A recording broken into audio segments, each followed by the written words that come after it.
This door, it doesn't close. So I'm gonna fix that today and probably into tomorrow.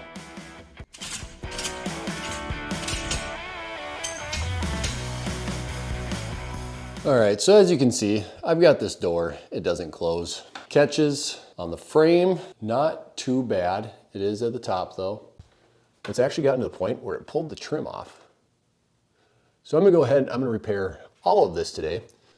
My hope is that with a couple of tricks between shimming and working with the hinge, that I can actually just leave the door frame as it is and not reframe it.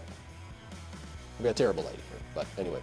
The question then becomes, why on a YouTube channel that's supposed to help you get your house ready to sell by doing projects and this and that, why is this an important one?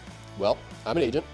We've had plenty of inspections where one of the items that gets called out are doors that don't shut. Windows, all that stuff, cabinets, that all gets called out too. I don't have those right now, so I'm gonna fix the door. But doors that don't close get called out on inspections. And it's not something that buyers would often consider to be a critical issue, but it is something that buyers take note of. For example, you can be walking around a house and everything's good. You don't think that the whole house is perfect. But then you walk into a room and you try to close the door behind you and you go, oh, the door, it doesn't close all the way, or it's stuck, it's jammed. And what ends up happening is you start to pay closer attention to everything else as you walk through the rest of the house. So now a house that was perfect, it all started with one door that all of a sudden you start noticing other little things as you're walking around the house. Oh, that trim isn't flush. That must have been a DIY basement finish, because that would explain why the door wasn't. And then they start looking at this and this and this and this. And next thing you know, they've got 14 things that they pointed out and they question the house now and its value. So let's not give them anything to question. Let's get that door fixed. I got all set up to make this video and I realized how gross the hinges were. So instead of just trying to shim, if we're trying to sell our house and we're trying to make this all look nice, there's no reason to put those back on. I'm gonna go get new ones. All right, so this is a 4-inch hinge, but we want to get silver.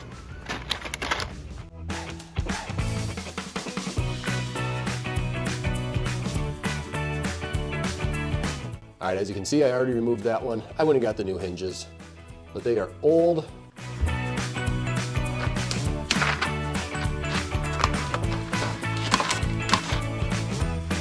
All right, these are the new hinges, so I'll get those ready to go in. So the first thing we're gonna do is we're gonna put the hinge on. But what we're actually going to do is we're gonna put a shim behind the far side of the hinge. That sounds weird because we got a gap, or because we have a lack of a gap on our door, and that's why it's rubbing. So what's going to actually happen is when you put the hinge in, but you put a shim behind this far side, that lifts this out, which pushes the hinge point back further. So then what we're going to screw it in like that. Maybe that will move the hinge point far enough to where this doesn't rub anymore. So we're gonna give that a shot. All right, so I'm gonna use a couple washers as spacers. All right, well, first thing I'm gonna do is just attach the hinge to the door.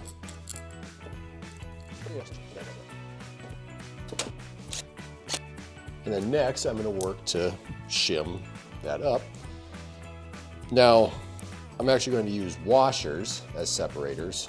Whatever you use back there doesn't really matter what it is, just as long as it creates space. So that's gonna be the first thing I'm gonna do here.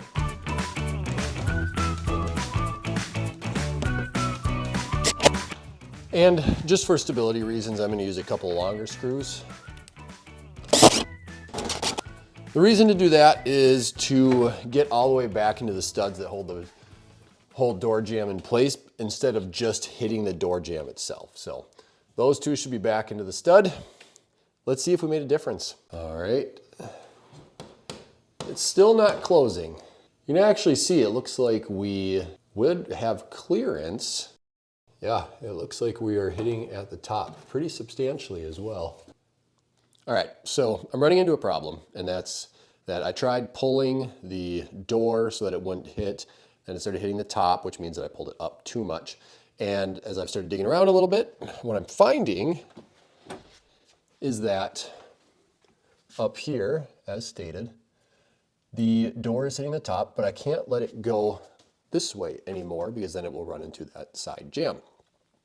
So I contemplated just dropping the door down, as I said, a couple millimeters. However, when I look closely at the bottom of our door, we are sitting pretty good there, but then the door is actually being pulled up on this side, which means I really shouldn't drop the door down, because although that would fix this side would get really close to the door jamb, and that just seems like I'd be asking for problems later on. So I think what we need to do is exactly what I didn't want to do, which will be to take the trim off, and we are going to work on that door jamb a little bit, straighten it out, so that way we can let our door back into the position that it should be and not have it run into the trim at the top.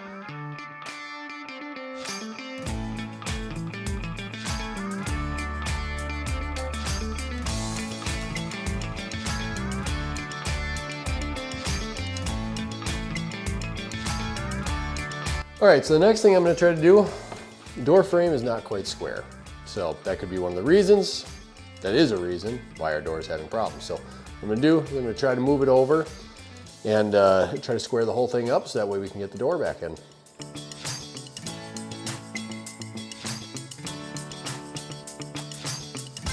All right, so I reframed around everything in here. I got it perfectly level. Took a lot more than I thought it was going to. That one took a while. So real time.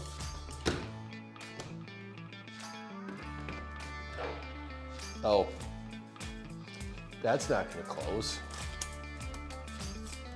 Big old screw sticking out of the wall.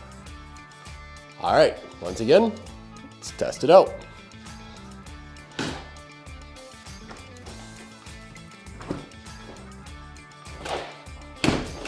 Well, for the first time ever, the door closes. It doesn't latch. Oh yeah, it's way too high. I can fix that.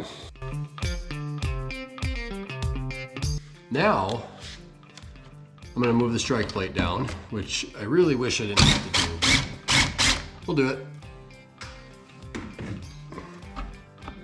So what we're gonna do is we're just gonna move this down. It's actually fairly substantially. It needs to go down to about there. So I didn't know that this didn't line up because, again, this door has never closed before. So we're gonna get that taken care of.